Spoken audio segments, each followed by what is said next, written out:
Imagine for a second that you are Thomas Edison, Okay, the inventor. Got it. right? And you are holding a chicken egg, and you decide, you know what? I am going to hatch this egg myself by just sitting on it. Which is definitely a choice. Yeah, and you can try as hard as you want, right? You can use all your willpower, all your mental fortitude, your determination. Yeah. But at the end of the day, you are not a chicken. No, you're a human man. Exactly. You fundamentally lack the biological and physical environment to incubate that egg. Yeah. And today, we are exploring a text from 2017 that argues this is exactly what you are doing when you try to achieve spiritual enlightenment while, paying a mortgage. It's a pretty wild premise. The author of this text, a writer named Xu Feng, he basically just completely dismantles the traditional narrative of spiritual growth. Completely tears it down. Yeah, because we're so used to this idea of like the ascetic in the freezing cave, right? Battling their own mind, achieving this higher state of existence through just pure agonizing willpower. Right, the struggle. Exactly. And Xu Feng just calls that an absolute myth. A complete myth. Well, welcome to this custom deep dive. Our mission today is to explore Shui Feng's fascinating thesis, which is titled, "The Environment Helps to Create Celestial Beings and Buddhas." Such an interesting title. It really is. And the core argument here is going to challenge basically everything you think you know about personal growth.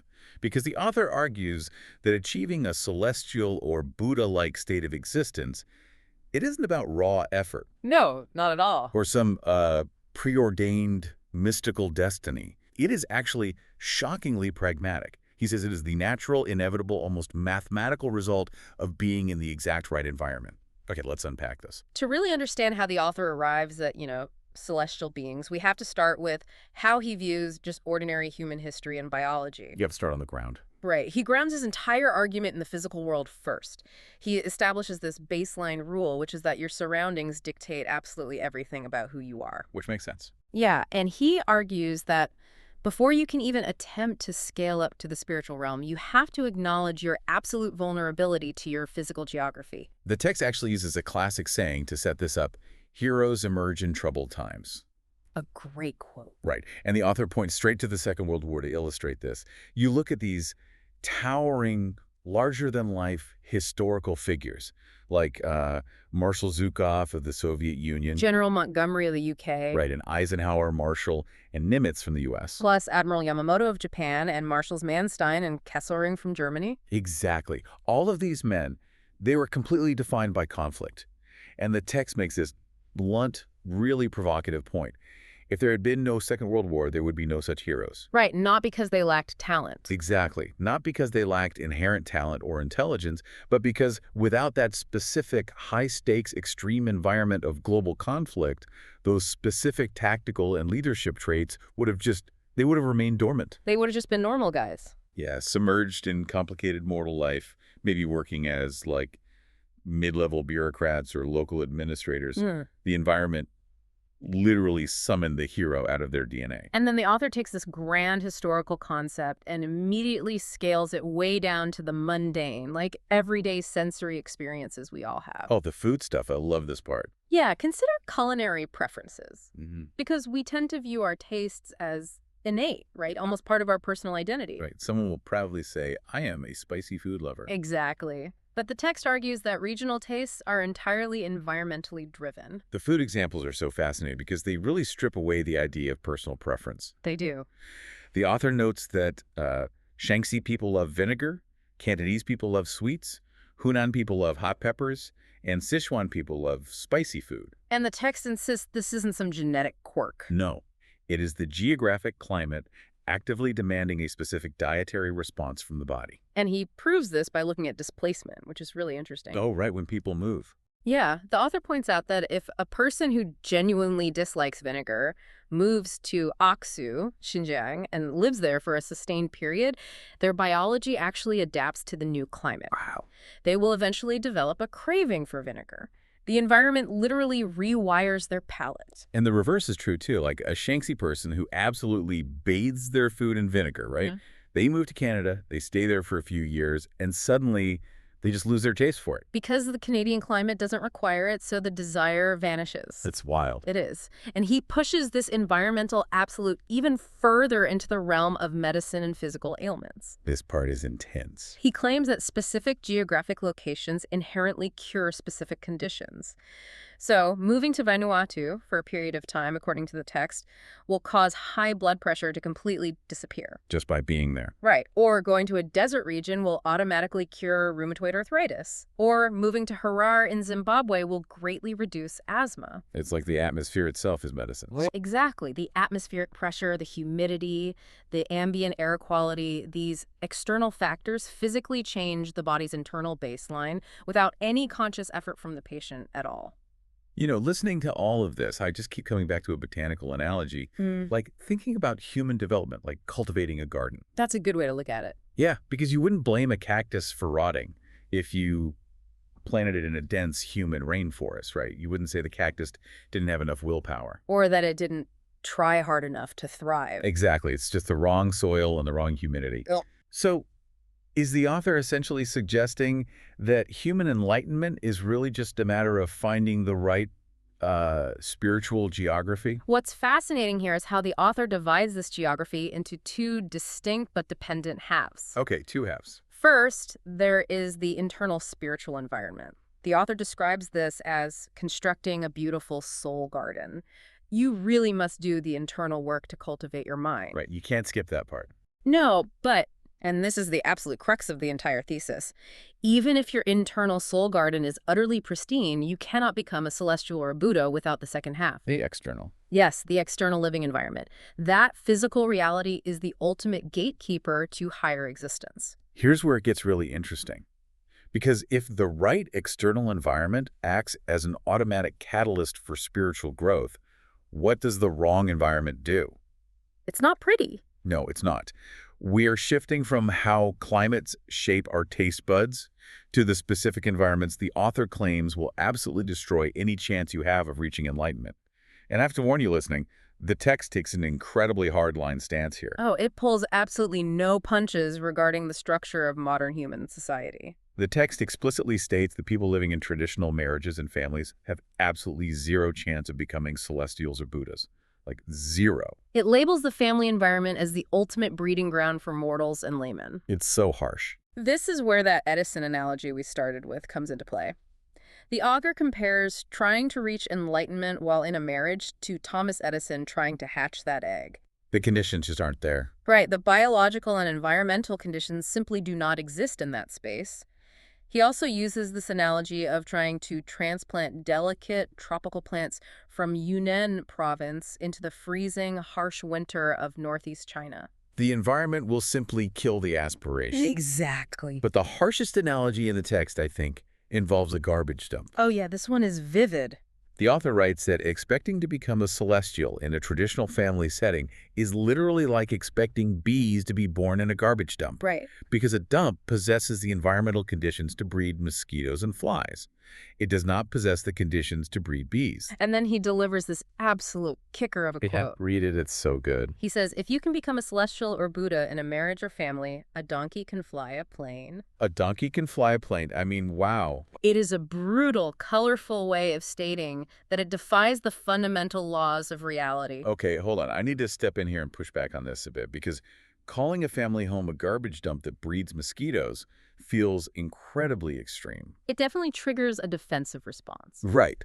Because having a spouse, raising kids, paying a mortgage, these are the core experiences of human love and responsibility.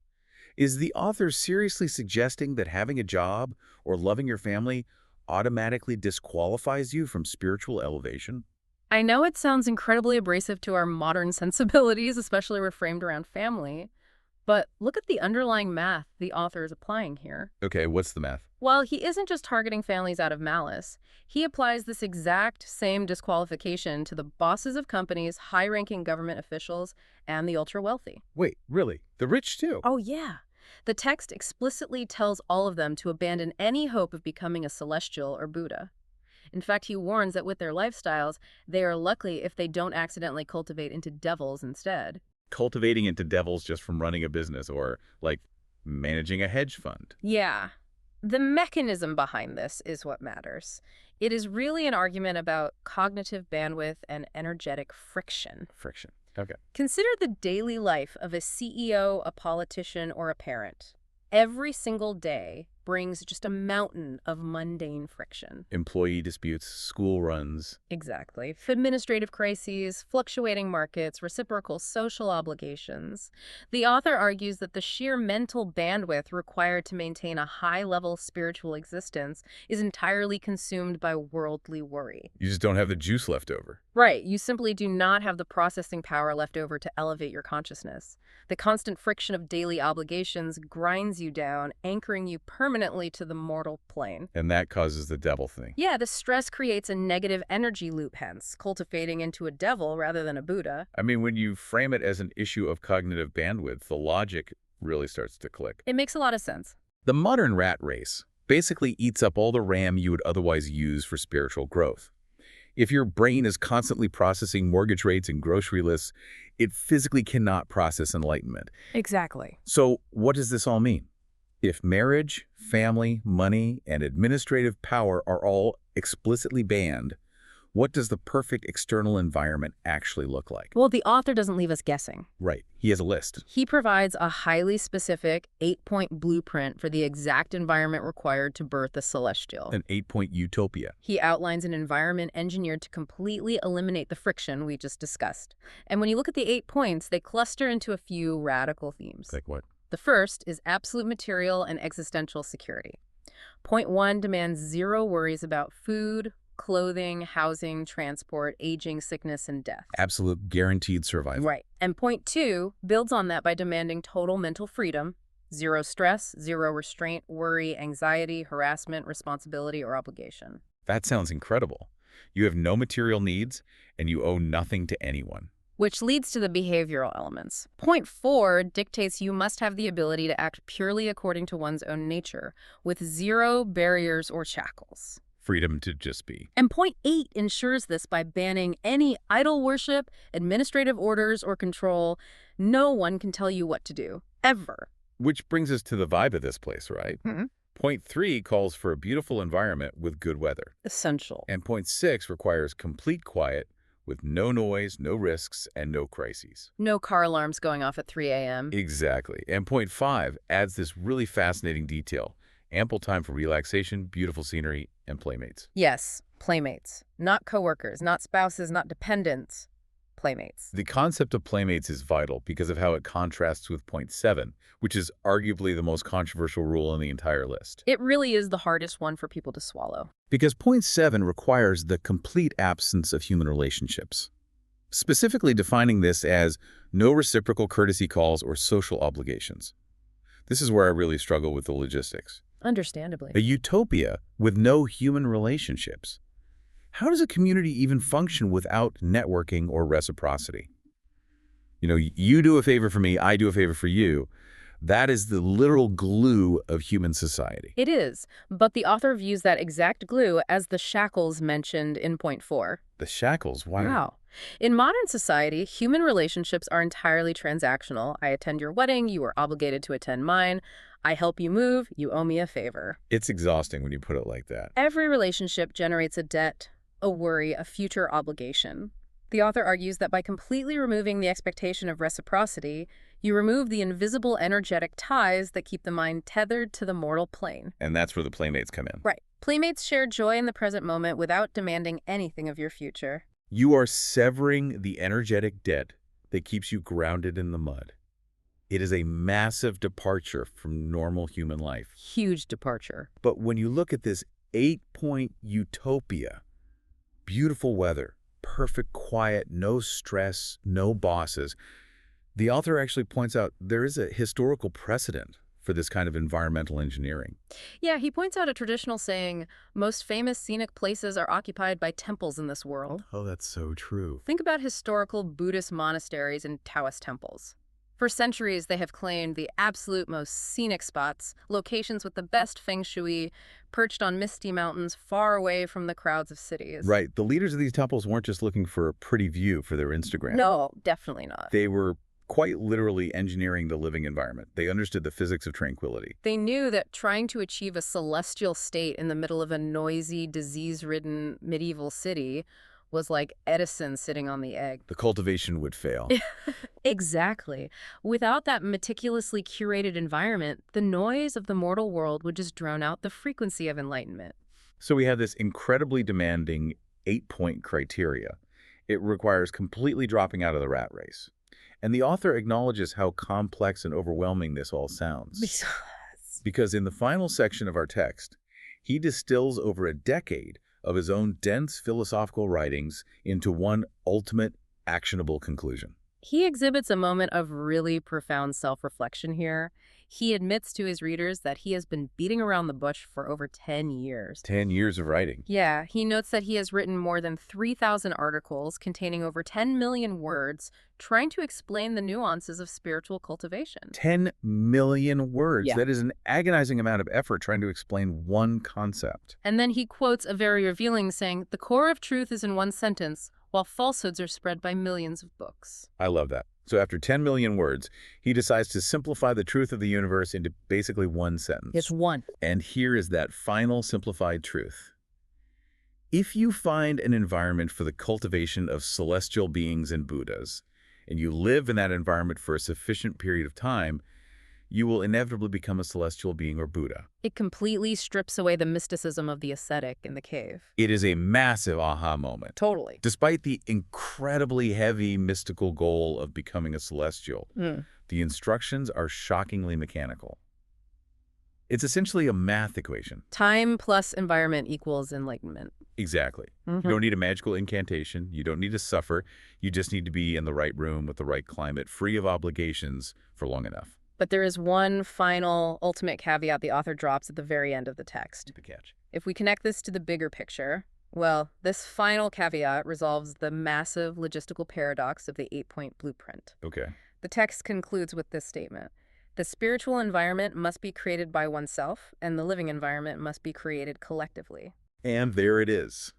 That explains how you survive without reciprocal obligations. Exactly. You can sit in your room and build your internal soul garden entirely alone. You can do the mental work in isolation. But the external stuff. Right. But that external utopia, the zero stress, the beautiful weather, the guaranteed food, clothing, and housing, the complete lack of administrative control, you cannot build that by yourself. Because the moment you try to build an all-inclusive, self-sustaining utopia by yourself, you immediately take on the stress, the worries, and the obligations of maintaining it. You're doing the chores. Yeah. You have to fix the plumbing, you have to grow the crops, you accidentally become the boss, the official, the layman. You become the mosquito in the garbage dump again. Oh man, that's so true. You cannot escape the burdens of society without a collective group of people helping to sustain that perfect environment.